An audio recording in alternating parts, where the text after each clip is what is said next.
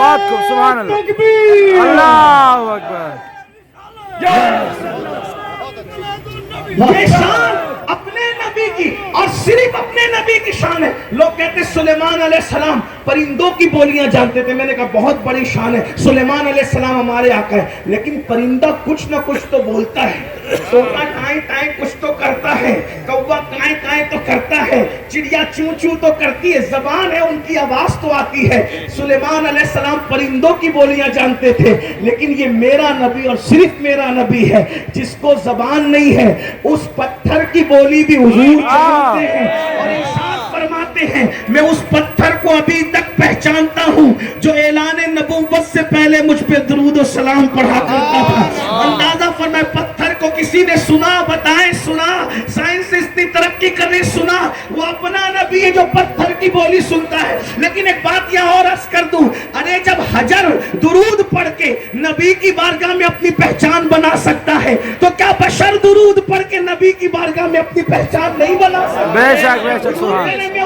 اس پتھر کو ابھی بھی پہچانتا ہوں جو مجھ پہ درود پڑھتا تھا، یعنی اس کا مطلب جو درود پڑھے حضور علیہ السلام اس کو پہچانتے ہیں۔ اور طویل گفتگو کرنے کی بجائے میں آپ کے سامنے بات سمیٹنے لگا ہوں۔ ہمارے نبی ہیں ایسے، سلیمان علیہ السلام کی شان ایسی، لیکن اس سے بڑھ کر ان کی شان، یوسف علیہ السلام کی شان ایسی، اس سے بڑھ کر ان کی شان۔ دو باتیں اور سن لیں اور بات کو پھر ہم دوسرے موڑ کی طرف لے جاتے ہیں۔ حضرت موسیٰ علیہ السلام شان والے پیغمبر ہیں، ان کے پاس پیاسے آتے ہیں اور آ کر کے کہتے ہیں موسیٰ علیہ السلام ہمیں پیاس لگی ہے، تو حضرت موسیٰ ڈنڈا لیتے ہیں، عصا، اور پتھر پہ مارتے ہیں تو پانی کے چشمے جاری ہو جاتے ہیں۔ پیاسے آئے، ڈنڈا بھی چاہیے، پتھر بھی چاہیے، پانی کا چشمہ جاری، وہ بڑی بات ہے۔ لیکن جب میرے نبی کے پاس پیاسے آتے ہیں تو نہ ڈنڈے کی ضرورت ہے نہ پتھر کی ضرورت ہے، جہاں بیٹھے ہیں وہیں پر پیالے میں ہاتھ رکھ دیا اور انگلیوں سے پانی کے چشمے جاری ہو گئے۔ میرے امام کہنے لگے انگلیاں ہے فیض پر ٹوٹے ہیں پیاسے جھوم کر، انگلیاں ہے فیض پر ٹوٹے ہیں پیاسے جھوم کر، ندیاں پنجاب رحمت کی ہے جاری واہ واہ، ندیاں پنجاب رحمت کی ہے جاری واہ واہ۔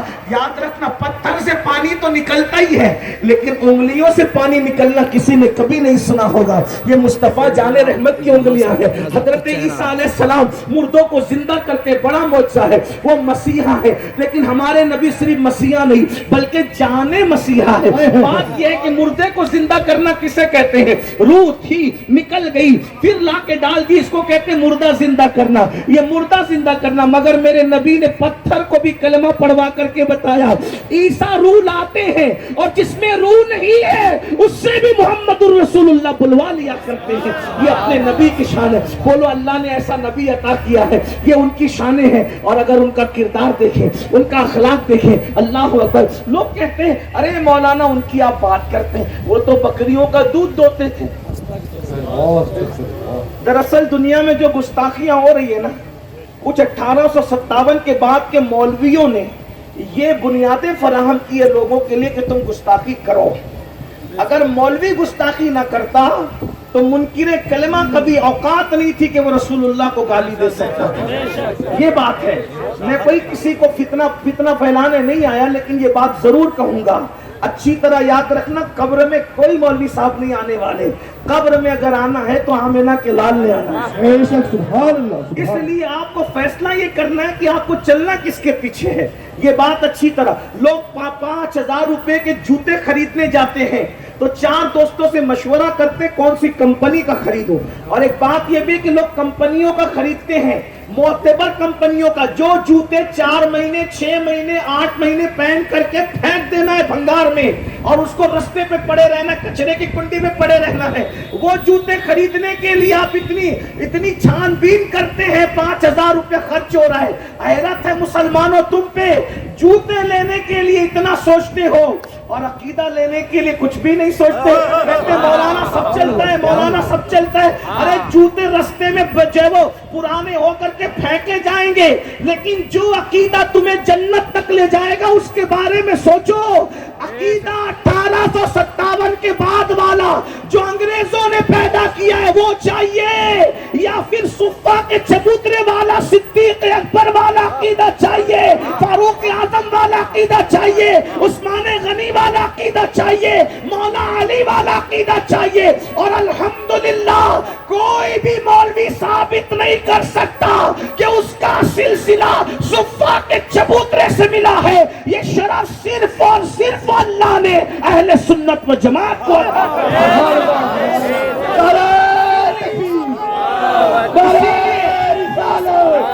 میں کوئی گالی گلوچ کرنے نہیں آیا, لیکن صوفیہ کا غلام اتنا سمجھ لینا, آپ کی آخرت کے لیے بتا رہا ہوں. آپ کو ہر مسلک کا فاؤنڈر ملے گا, لیکن سنیوں کا فاؤنڈر آپ کو کسی صدی میں نہیں ملے گا. کسی بھی جماعت کا فاؤنڈر دیکھو, مثال کی گالی نہیں دے رہا, سمجھانے کے لیے تاکہ بچوں کے علم میں بھی بات ہے. دیوبند مسلک کے فاؤنڈر ہے مولوی قاسم نانوتوی, مولوی اشرف علی خان, مل گئے آپ کو فاؤنڈر. کب کے ہیں یہ؟ 1857 کے بعد کے. اہل حدیث مسلک کا فاؤنڈر ہندوستان میں مولوی اسماعیل دہلوی, کب ہے یہ کب کے ہیں؟ 1826 کے. ٹھیک اسی طریقے سے قادیانیوں کا فاؤنڈر غلام احمد قادیانی. اسی طریقے سے شیعہ مسلک کا, رافضی مسلک کا فاؤنڈر عبداللہ ابن سبا. ملا کہ نہیں ملا؟ لیکن ہمارے اہل سنت کے مسلک کا فاؤنڈر غوث پاک نہیں, ممبر ہے, فاؤنڈر نہیں. ممبر ہے. غوث پاک بھی فاؤنڈر نہیں ہے سنیت کے, ممبر ہے. وجہ کیونکہ ان کے ابا بھی سنی تھے. ان کے ابا غریب نواز فاؤنڈر نہیں ہے سنیت کے, ممبر ہے کیونکہ ان کے ابا بھی سنی تھے. صابر پاک ممبر ہے, فاؤنڈر نہیں ہے, ان کے ابا بھی سنی تھے. اللہ اگر پتا چلا جب غوث پاک اس کے فاؤنڈر نہیں ہے, غریب نواز فاؤنڈر نہیں ہے, صابر پاک فاؤنڈر نہیں ہے, محبوب الہی فاؤنڈر نہیں ہے, تو اعلیٰ حضرت اس کے فاؤنڈر کیسے ہو سکتے ہیں؟ وہ 14ویں صدی میں ہوئے, ان کے ابا بھی سنی, ان کے دادا بھی سنی. اگر سنیت کا فاؤنڈر امام احمد رضا کو مانا جائے تو نقی علی کا تعلق کس فرقے سے تھا؟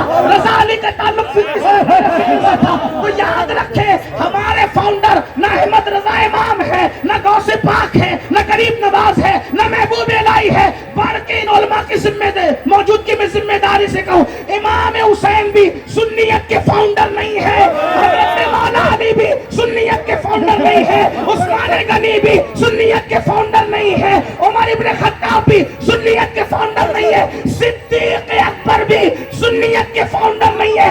پھر کس نے اس کی بنیاد رکھی؟ جو اسلام لے کر آیا تھا اسی محمد الرسول اللہ نے سنیت کی بنیاد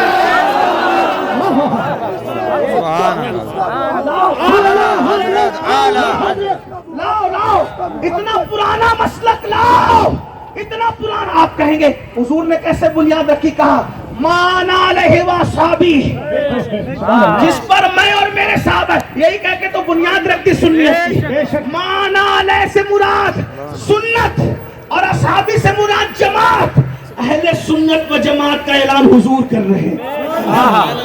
اسی لیے دیکھو جو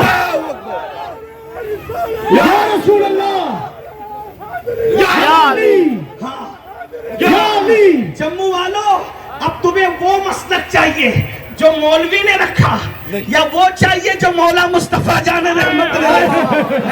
یہ نصیب کی بات ہے, یہ نصیب کی بات ہے. کوئی عیب دار والوں کے پیچھے چلتا ہے اور کوئی بے عیب کو اپنا امام مانتا ہے. یہ نصیب کی بات ہے, فیصلہ لوگ خود کریں. ہمارا کام پہنچانا ہے, ہمارا کام مسلط کرنا نہیں ہے, ہمارا کام زبردستی کرنا نہیں ہے. لیکن اتنا ضرور ہے, جس کا جو عقیدہ مولوی نے بتایا گارنٹی نہیں ہے کہ جنت تک لے جائے گا, لیکن جو عقیدہ مولا مصطفیٰ جان رحمت نے بتایا پورا یقین ہے. بلکہ کتنا یقین, ہمیں اپنے ماں کا بیٹا ہونے پہ جتنا یقین ہے, ماں کا بیٹا ہونے پہ جتنا یقین ہے, ماں کا بیٹا ہونے پہ جتنا یقین ہے, اس سے زیادہ محمد الرسول اللہ کی سچائی پر یقین ہے. یہی تو فرق ہے. دیکھو مولوی کیا کہتے ہیں, مولا کیا کہتے ہیں, فرق دیکھو. مولوی سے مراد وہ جو 1857, ورنہ یہ تو سب اللہ والے ہیں. ہم وہی مولوی چاہیے جو مولا مصطفیٰ جان رحمت کی بولی بولتا ہے. توجہ ہے آپ کی, اللہ اکبر. کہتے ہیں وہ تو بکری کا دودھ دوتے تھے. میں نے کہا بالکل دوتے تھے, بالکل انکار نہیں ہے, لیکن مولوی صاحب آپ کے کہنے کے مطابق نہیں دوتے تھے, اس لیے کہ مولوی کا دونا اور ہے, اور مولا مصطفیٰ جان رحمت کا دونا اور ہے. وہ کیسے میں آپ کو بتاتا ہوں. دیکھو دھیان دو گے تو بات سمجھ میں آئے گی. گفتگو کو ٹرن دیں گے اینڈ کی طرف. توجہ فرمائے. ہم اگر دونا چاہیں تو بکری بچے والی ہونا چاہیے. بکری بچے والی ہونی چاہیے. کیوں؟ اس لیے کہ اگر بکری بانجھ ہو تو بانجھ بکری کا دودھ بڑے سے بڑا شیخ الحدیث بھی دھو نہیں سکتے. شیخ الحدیث کا کام ہے بخاری پڑھانا. پانچ بکری کا دودھ نکالنا شیخ الحدیث صاحب کا کام. میں کسی کا مذاق نہیں اڑا رہا, صرف بیان کر رہا ہوں. آپ دیکھ لیں, میرے جملے چیک کریں. اگر آپ کو ایسا لگے کہ میں کسی کا مذاق اڑا رہا ہوں تو میں اپنی بات واپس لے لوں. لیکن اگر میں سچی بات کروں, اگر کسی کو برا لگتا ہے تو جب منہ میں بانجھ بکری لا کر رکھیے, شیخ الحدیث صاحب کو کھڑا کیجیے, حضرت کام کر لیجیے. نہیں کر سکتے. ٹھیک, ایک بات, بانجھ بکری ہو پھر بیمار اتنی ہو کے پڑی ہوئی ہو, پھر بھی اس کا دودھ نہیں نکالا جا سکتا, کیونکہ کھانے پینے والی تندرست بکری کا دودھ نکل سکتا ہے. لیکن یہ میرا نبی اور صرف میرا نبی. ہجرت کے وقت جب تشریف لے جا رہے ہیں تو صدیق اکبر کی بھوک کا خیال آیا, خود کے بھوک کا نہیں, صدیق اکبر کی بھوک کا خیال آیا. افضل البشر بعد الانبیاء بالتحقیق سیدنا صدیق اکبر, میرے نبی کے مصلی کا پہلا امام, میرے نبی کے اصحاب کا امام. اللہ اکبر, نبی کا یارے گار, نبی کا یارے مزار. اللہ اللہ, جس کا سوز بھی بے مثال ہے, جس کے دل کی ساز بھی بے مثال ہے, وہ صدیق باوفا رضی اللہ تعالیٰ کی بھوک کا خیال کرتے ہوئے حضور نے فرمایا, ابو بکر یہ عورت جو بیٹھی ہوئی اس سے کہو ہمیں کچھ کھلا دے. صدیق نے خود نہیں کہا حضور نے, کیونکہ جو دینے آیا تھا وہ مانگنا نہیں چاہتا تھا, اور ان کو تو چاہیے بھی نہیں تھا. انہیں تو خیال کس کا تھا؟ صدیق کی بھوک کا. ایک جملہ کہہ دوں آگے بڑھ کے, جس کو صدیق کی بھوک کا اتنا خیال ہو اسے صدیق کی عزت کا کتنا خیال ہو. اگر کوئی اپنے آپ کو عاشق رسول کہہ کے صدیق اکبر پہ انگلی اٹھاتا ہے تو اس کو پتا ہونا چاہیے جو صدیق اکبر کو بھوکا نہیں دیکھ سکتا, وہ صدیق اکبر پہ دی جانے والی گالیوں پہ کتنا بے قرار ہوتا ہوگا, کتنا بے چین ہوتا ہوگا. یہ بھی عنوان ہے, لیکن بات ابھی یہ نہیں ہے. اللہ اکبر, توجہ فرمائے, غور فرماؤ مسلمانوں. میرے آقا نے فرمایا اس سے کہو, میں وہ واقعہ نہیں پڑھ رہا ہوں, پورا صرف اشارہ کر رہا ہوں. میں نے بہت جگہ پر اس کو پڑھا لیکن اشارہ کر کے گزرنا چاہتا ہوں. اصل عنوان کی طرف آنا چاہتا ہوں جو سید صاحب نے اور کمیٹی کے ذمہ داروں نے اشارے کیے, تو اس کی طرف آنا چاہتا ہوں. سرکار نے فرمایا اس عورت سے کہو یہ ہمیں کچھ کھلائے. اس خاتون نے کہا میرے گھر میں کچھ نہیں ہے, اور اس کے بعد اس خاتون نے کہا میرے شوہر ساری بکریاں لے کر کے گئے ہیں, اگر بکری یہاں ہوتی تو میں بکری کا دودھ دو کر تمہیں پلا دیتی. عرب والوں کا دستور نہیں کہ آنے والے مہمان کو خالی لوٹا دیں, اس لیے گھر میں کچھ نہیں, ساری بکریاں جنگل کو گئی ہیں, میرا شوہر لے کر کے گیا ہے. یہ بیمار بانجھ بکری پڑی ہے, بیمار ہے, چل نہیں سکتی, پڑی ہوئی ہے, اس لیے میں تمہاری کوئی خدمت نہیں کر سکتی.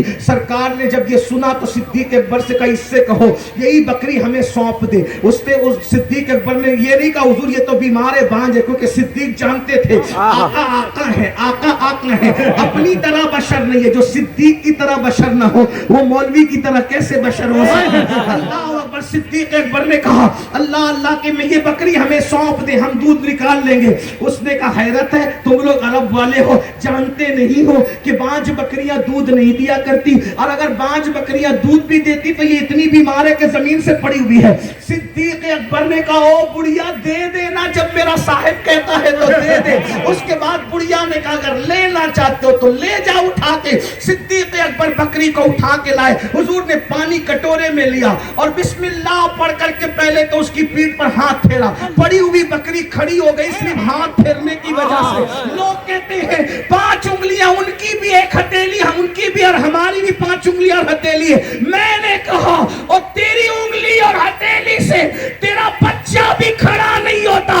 یہ آمنہ کے لال کی انگلیاں اور ہتھیلیاں ہیں, بکری پر پڑ جائے تو پڑی ہوئی بکریاں کھڑی ہو جاتی ہیں. اسی پر نہیں, پھر کٹورے کا پانی تھن کو لگایا. وہ بڑھیا دیکھ رہی تھی جسے دنیا ام معبد کہتی ہے, وہ دیکھ رہی تھی. جیسے ہی تھنوں کو ہاتھ لگا تھن بھر گئے. حضور نے دھونا شروع کیا, کٹورا لا, کٹورا بھرا, دوسرا برتن لا, برتن بھرا, تیسرا برتن لا, برتن بھرا. وہ تو حیران سے دیکھنے لگی, اتنا دھویا کہ پورے برتن گھر کے بھر گئے. کارلا کا برتن نہیں ہے. کیا بات ہے,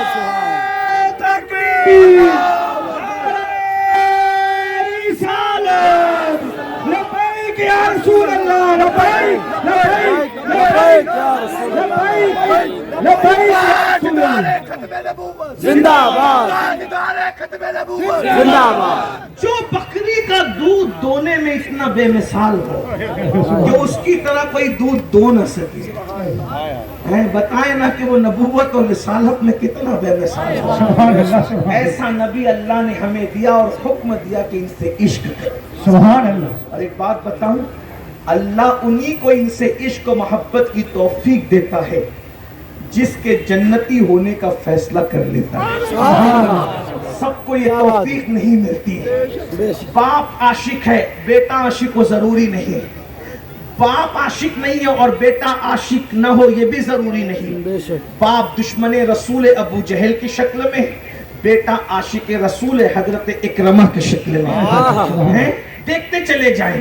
اسی طریقے سے اللہ اکبر, باپ عاشق ہیں سعد ابن ابی وقاص کی شکل میں اور بیٹا عاشق نہیں ہے عمر بن سعد کی شکل میں. دیکھتے چلے جائیں. یہ نصیب کی بات ہے. اور جنہیں اللہ نے عشق کیا وہ اپنے نصیبے پہ ناز کرے کہ کس کا عشق ملا, کس کا عشق ملا. یاد رکھنا, بس گفتگو اب اینڈ کی طرف جاتی, توجہ کرنا. عشق انسان کو رسول اللہ کا وہاں تک لے جاتا ہے جہاں فرشتوں کے پر تھکتے ہیں. جہاں فرشتوں کے پر تھکتے ہیں عاشق اس کے آگے پرواز کرتا ہے. یہ تو اپنا اپنا ہے حوصلہ, یہ تو اپنی اپنی اڑان ہے. کوئی تھک کے رہ گیا بار تک, کوئی کہکشاں سے گزر گیا. ارے یہ عشق ہے کہ عرب کے بڑے بڑے سورما, بڑے بڑے مالدار, بڑے بڑے سردار فتح مکہ کے دن مطاف حرم میں حیرت زدہ کھڑے تھے اور ایک حبشی غلام کعبۃ اللہ کی چھت پر کھڑا ہوا ہے. لیکن توجہ تو کریں عشق نے کیا مقام عطا فرمایا. ایک بات کہوں, لیکن جسے عشق ملتا ہے اس کا امتحان بھی ہوتا ہے. بلال کو کہاں کھڑا کیا؟ کعبے کی چھت پہ. امتحان کتنا بڑا لیا. لوگ تو سمجھ رہے بڑی عزت ملی, بالکل ملی, لیکن امتحان کتنا بڑا لیا. رسول اللہ نے کعبے کی چھت پہ کھڑے کر کے کہا اذان دو. بلال نے اذان دینے سے پہلے پوچھا آقا اذان تو دوں گا, لیکن ہر مرتبہ جب اذان دی تو کعبے کی طرف رخ کیا, اور آپ نے مجھے اب کعبے کی چھت پہ کھڑا کیا تو رخ کدھر کروں. امتحان کیا لیا, تیرا دل جدھر چاہے ادھر مڑ جا, اسی طرف اذان پڑھ دے. مطلب کیا, اتنی عزت دی بلال, اب دیکھتا ہوں کہ رخ کدھر کرتا ہے. سبحان اللہ. میری طرف کرتا ہے یا مجھ سے پھیر لیتا ہے. امتحان, توجہ, عاشق کا امتحان ہوتا ہے, عام لوگوں کا امتحان کبھی نہیں ہوتا. دیکھ لے کربلا کس کے لیے سجی, عاشقوں کے لیے. بدر کس کے لیے سجا, عاشقوں کے لیے. احد کس کے لیے سجا, عاشقوں. بھائی امتحان اسی کا لیا جاتا ہے جس کو ڈگری دینی ہوتی ہے. جن سے بیت الخلا صاف کروانا ان کا کبھی امتحان نہیں ہوتا, جن سے گلیوں میں جھاڑو مروانا ان کا امتحان نہیں ہوتا. تو امتحان ہمیشہ عاشقوں کا ہوتا ہے, اور عاشق بنے ہو تو امتحان دینا پڑتا ہے اور امتحان میں کامیاب ہونا پڑتا ہے. یاد رکھنا, میں بات کو لانے چاہتا ہوں جہاں پر وہاں آپ کو آنا پڑے گا اور جلدی آپ آئیں گے. توجہ, تیرا دل جدھر چاہے. بلال نے کہا خدا کی قسم جس کے قدموں اور نالین کے صدقے مجھ اتنی اوپر پہنچا. اب مجھ سے کہا جاتا ہے جدھر رخ چاہے دل چاہے رخ کر لے, میں کیوں کدھر رخ کروں. جس کے صدقے میں یہ مرتبے ملے اسی طرف رخ کروں گا. اور آج وہ تاریخی اذان دوں گا کہ ہر اذان کعبے کی طرف رخ کر کے دیا تھا, آج کی یہ اکیلی اذان کعبے کی طرف رخ کر کے دوں گا. سبحان اللہ. بس یہیں پر آپ کو لانا تھا. اور اب توجہ کرنا, بلال عاشق سے امتحان لیا, تو میری طرف رخ رکھتا ہے یا پھیر لیتا ہے. کہاں چڑھ کے, کعبے پہ چڑھ کے. کعبے کی چھت, جہاں سب نیچے ہے تو اکیلا اوپر ہے. عرب کے, بلکہ کچھ لوگوں نے تو گالیاں بھی دی بلال کو. میں وہ نقل کیا کروں, اچھا نہیں لگتا, لیکن لوگوں کو سمجھ آ جائے. یہاں تک کہا اس کالے کوے کو دیکھو, یہاں تک معاذ اللہ کہا گیا. لوگوں نے کہا غصے میں آ کر, کسی نے کہا کوئی اور نہ ملا تھا اذان کے لیے, حبشی کو کھڑا کر دیا. لیکن حضور بتا رہے عشق کا کی عزت کتنی, امتحان. لیکن بلال کیا کامیاب ہوئے. سبحان اللہ. کعبے کی چھت پہ کھڑے رہ کر حضور کو نہیں بھولے, سبحان اللہ. رخ حضور ہی کی طرف کر. اور ہم لوگ ناکارہ لوگ, میں بھی اور آپ بھی, وہ کعبے پہ چڑھ کے بھی حضور کو نہیں بھولے, اور ہم گانوں کی دنیا میں حضور کو بھول گئے, اللہ زنا کی دنیا میں حضور کو بھول گئے, عورتوں سے ناجائز تعلقات کی دنیا میں حضور کو بھول گئے, حرام دھندوں کی کائنات میں حضور کو بھول گئے, سود کے کاروبار میں, سودی کاروبار میں حضور کو بھول گئے, فلموں میں حضور کو بھول گئے, سیریلوں میں حضور کو بھول گئے. سوچو تو صحیح, عشق میں امتحان وہاں بھی ہوا, عشق میں امتحان روزانہ یہاں بھی ہو رہا ہے. وہ کامیاب ہوئے, ہم ناکام ہو رہے ہیں. لوگ کہتے ہیں ہم پٹ رہے ہیں, کیوں؟ عشق میں ناکام ہو, لٹ رہے ہیں عشق میں ناکام ہو, تباہ ہو رہے ہیں عشق میں ناکام ہو. میرے بھائیوں بتاؤ, حضور کو بھولے کہ نہیں بھولے؟ کون آقا کو یاد کرتا ہے؟ جلسے میں صرف لبیک کا نعرہ لگا کر آپ کامیاب نہیں ہو سکتے, اس لیے کہ لبیک کے نعرے کی اہمیت اپنی جگہ, مجھے کسی نعرے سے انکار نہیں, لیکن لبیک کہہ کر غیر حاضر رہنے کی عادت جو سنیوں کی پڑی ہے. اللہ اکبر, جلسے میں کہتے ہو لبیک, مطلب میں حاضر ہوں یا رسول اللہ. آقا فجر میں کہہ رہے ہیں کہاں ہے امین القادری, لبیک وہاں ہے کہ ہے؟ بتاؤ, وہاں سے غائب ہو. فجر کی نمازوں کے اندر مسجدیں ویران ہیں, سنیوں خاص طور پر تمہاری مسجد. بے شک حق فرمایا, حق فرمایا. جلسے میں لبیک, مسجد میں لا لبیک. اللہ کس کی بارگاہ میں جھوٹ بولنے کی جرات کر رہے ہیں لوگ؟ جس کی نگاہوں سے خدا کی ذات نہ چھپی, اس کی نگاہوں سے ہمارے دلوں کے جذبات چھپ سکتے ہیں. آج لوگ کہتے ہیں نبی کی غلامی میں جان دے دیں گے. میں نے کہا مبارک ہو, لیکن جو 10 منٹ کی نیند رسول اللہ کی محبت میں قربان نہ کر سکے فجر میں, عشق کا امتحان ہو رہا ہے. اور عاشق ہی کا امتحان ہوتا ہے, للو پپوؤں کا امتحان نہیں ہوتا. امتحان آپ کہیں گے دوسروں کو آپ نماز کی دعوت کیوں نہیں دیتے؟ میں نے کہا ان کو ڈگری نہیں ملنا ہے. جسے ڈگری دینا نہیں اس کا امتحان لینا نہیں. امتحان تو آپ کا ہے. آپ کو کاروبار بھی کرنا ہے, نماز بھی پڑھنا ہے. کاروبار میں بھی آپ کو اپنی مرضی کا نہیں کرنا, حلال و حرام کی تمیز رکھنا ہے. بے شک. حتیٰ کہ آپ کا امتحان اتنا ہے, اگر حضور کا کلمہ پڑھا ہے تو تمہارا امتحان 24 گھنٹہ ہے کہ تم اپنی نظر بھی اپنی مرضی سے اٹھا نہیں سکتے. جس نظر سے چچا کو دیکھ سکتے ہو اسی نظر سے چچا کی بیٹی کو نہیں دیکھ سکتے. جس نظر سے پھپھی کو دیکھ سکتے ہو اسی نظر سے پھپھی کی بیٹی کو نہیں دیکھ سکتے. جس نظر سے ماں کو دیکھ سکتے ہو اسی نظر سے اجنبی عورتوں کو نہیں دیکھ سکتے. اللہ اکبر. بزرگوں نے یہاں تک فرمایا جو لوگ عورتوں پر پاپ کی نظر ڈالتے ہیں جب وہ مریں گے تو مرتے وقت ان کی زبان پہ کلمہ طیبہ جاری نہیں ہوگا. لوگ یہ باتوں کو سن کے ہنستے ہیں, کس کو لے کر آئے, کون سے سید کو لے کر آئے وہ ایسی باتیں کرتا ہے. یہ کوئی تقریر نہیں, یہ ہمارے دل کا درد ہے. آپ بتاؤ مسلمانوں, مرنا نہیں ہے تمہیں, موت نہیں آنی ہے؟ ارے مرنے کے لیے ہی تو آئے ہو, دنیا میں مرنے ہی کے لیے آئے ہو. قرآن کہتا ہے اینما تکونوا یدرککم الموت ولو کنتم فی بروج مشیدہ, اگر تم مضبوط قلعوں میں جا کر کے چھپ جاؤ گے تو بھی تمہیں موت آ کر کے رہے گی. دکانوں پر غرور اور گھمنڈ کرنے والوں, مکانوں پر غرور اور گھمنڈ کرنے والوں, قیمتی نرم گدوں پر غرور اور گھمنڈ کرنے والوں, دولت میں, مکان میں, دکان میں, جوانی کی خوبصورتی پر گھمنڈ کر کے اللہ و رسول کو بھولنے والوں, سب چھوڑ کر کے جانا ہے. کیا تمہارے باپ دادا چھوڑ کر نہیں گئے؟ ہمارے باپ دادا چھوڑ کر نہیں گئے. دیکھو تو صحیح کتنا کمایا تھا, سارے باغ بگیچے زمین جائیداد سب چھوڑ کر گئے. میرے بھائی ہم بھی چھوڑ کر کے چلے جائیں گے. کون سی دانش مندی ہے میرے بھائیوں, جو چھوڑ کر جانا ہے اس کے لیے 8-8 گھنٹہ محنت کر رہے ہو, اس کے لیے 10-10 گھنٹہ محنت کر رہے ہو. جو چھوڑ کے جانا ہے اور جو ساتھ میں لے کر جانا ہے اس کے لیے 10 منٹ کا ٹائم نہیں نکال رہے ہو. اللہ اکبر. کتنی سادگی سے کہتے ہو, کیسی معصومیت سے کہتے ہو مولانا نماز کے لیے ٹائم نہیں ملتا.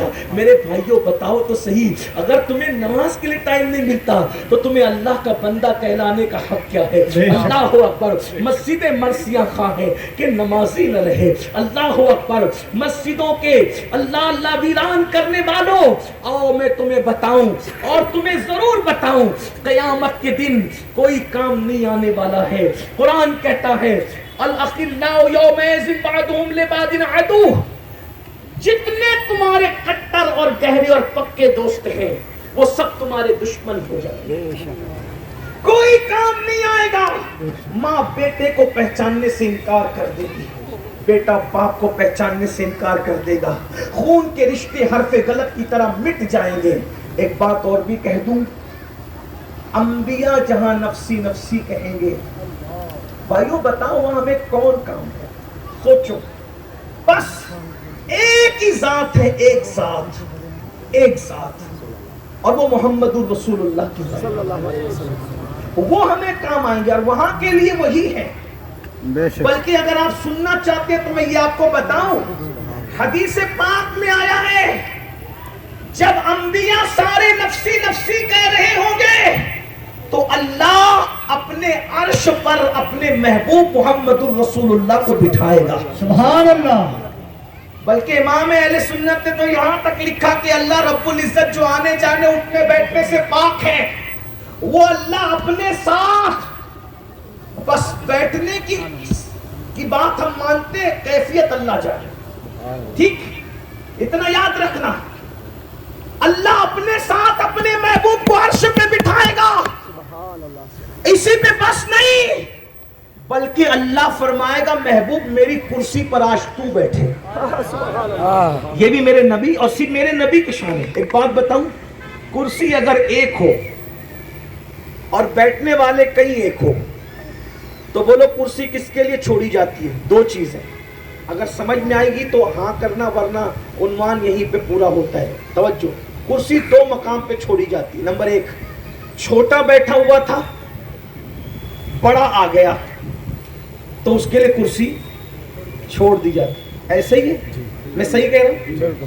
نمبر ایک. نمبر دو, آنے والا تو بڑا نہیں ہے, کرسی والے سے آنے والا تو بڑا نہیں ہے. مثال کے طور پہ مفتی صاحب مجھ سے بڑے, ہر اعتبار سے بڑے, داڑھی سفید ہے, علم ہے, عمل ہے, تقوی ہے, سب. انہوں نے میرے لیے کرسی چھوڑی. تو آپ کو سب کو پتہ ہے پورے جموں کو کہ مفتی صاحب مجھ سے بڑے ہیں, پھر کرسی کیوں چھوڑی؟ کیوں چھوڑی؟ ایک تو اس لیے چھوڑی جاتی کہ آنے والا بڑا ہو. جب معلوم ہے کہ آنے والا بڑا نہیں اور اس پہ سب متفق ہے, جب محبت ہوتی ہے نا تو کرسی چھوڑ کے بتائی جاتی ہے کہ بڑا تو نہیں ہے یہ, لیکن محبوب اتنا ہے کہ اس کے لیے میں نے اپنی کرسی چھوڑی. بات سمجھ میں آتی کہ نہیں؟ تاکہ سب, اب مجھے سب مانتے ہیں نا کہ میں بڑا ہوں, جس کے لیے میں کرسی چھوڑ رہا ہوں اب اس کو بھی دیکھ لو کہ یہ کون ہے. بلا تمثیل, بلا تمثیل, ملانے کے لیے نہیں, صرف سمجھانے کے لیے کہا. اللہ فرمائے گا محبوب آج میری کرسی پر تو بیٹھے گا تاکہ سب کو محشر میں پتا چل جائے کہ اللہ کا سب سے بڑا کوئی محبوب ہے تو وہ صرف ایک ذات ہے جسے دنیا محمد رسول اللہ. نعرہ تکبیر, ان کو اپنی کرسی پہ. اور پھر صرف ایک, بلکہ میں تو یہ بھی ایک بات عرض کروں یہاں, اگر آپ بہت اچھے سے سن رہے تو لوگ کہتے ہیں میدان محشر عدالت ہوگی. میں نے کہا سب کو اپنے اپنی بات کہنے کا حق ہے, لیکن اتنا ضرور کہوں گا عدالتیں کمروں میں لگتی ہے, میدانوں میں نہیں لگتی. اگر وہ صرف عدالت ہے, توجہ چاہتا ہوں اہل علم کی, اگر علم اور عشق حاضر ہے تو بہت خاص بات آ گئی. وہ صرف عدالت ہے, وہاں فیصلے ہوں گے. میں نے کہا عدالتیں کمروں میں لگتی ہے, میدانوں میں نہیں لگتی. اور میدانوں میں جلسے ہوتے ہیں, عدالتیں نہیں لگتی. اور عدالت میدان میں کیوں نہیں لگتی؟ اس لیے کہ عدلیہ کا یہ قانون ہے کہ مجرم رسوا نہ ہو. جو کام کے لوگ ہیں انہی کو رکھا جاتا ہے, سب کو جمع بھیڑ نہیں کی جاتی. نمبر ایک. نمبر دو, جو عدالت ہوتی ہے وہاں جھنڈے نہیں دیے جاتے کسی کے ہاتھ میں. نمبر تین, جہاں عدالت ہوتی ہے عدالت میں مجرموں کو کی سفارش کرنے کا کسی کو حق نہیں دیا جاتا. وہاں تو عدالت میں تو مجرم کو پھانسی ہوتی ہے, سزا ہوتی ہے, اور جو سفارش کرے اس کو بھی مجرم قرار دیا جاتا ہے.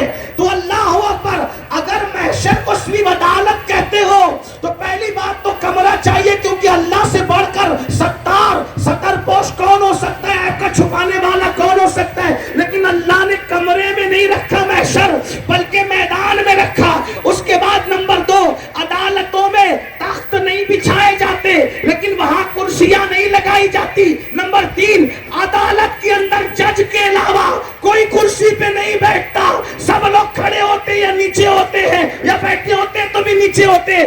جتنی باتیں عدالت کے بارے میں کہنا ہے کہہ لو، لیکن یہ اللہ کی عدالت ہے جہاں پر تخت بھی ہے، کرسی بھی ہے، اور محمد الرسول اللہ کو بٹھایا بھی گیا ہے، اور لواء الحمد کا جھنڈا بھی دیا گیا ہے، اور بھیڑ کتنی جمع کی گئی؟ اللہ اکبر، سبحان اللہ۔ ایک مسلک کا آدمی نہیں، سب مسلک کے آدمی، ایک مذہب کا آدمی نہیں، سب مذہب کے آدمی، ہر انسان کو جو بھی انسان تھے سب کو جمع کیا، فرشتوں کو جمع کیا۔ کیوں؟ اور کمرے میں بیٹھ کے یوٹیوب پہ جو گالی دیتا ہے وہ بھی آ کے کھڑا ہو جائے، جو نبی کے خلاف تقریریں کرتا ہے وہ بھی محشر میں کھڑا ہو جائے، سب کھڑے ہو جائیں اور سب آ کر کھڑے ہو کر کے دیکھیں کہ اللہ کی کرسی پہ کون بیٹھا ہے۔ جس کو گالیاں دیتے تھے اپنی طرح بشر کہتے تھے، توہین کرتے تھے، آج خدا نے کرسی پہ بٹھا کر کے بتایا کہ اس سے بڑی شان والا میرے نزدیک کوئی نہیں ہے۔ اسی کو استاد زمن کہتے ہیں، فقط اتنا سبب ہے انعقاد بزم محشر کا، فقط اتنا سبب ہے انعقاد بزم محشر کا کہ ان کی شان محبوبی دکھائی جانے والی ہے۔ اللہ فرماتا ہے، اللہ فرماتا ہے وَلَا سَوْفَ يُعْتِيكَ رَبُّكَ فَتَرْضَىٰ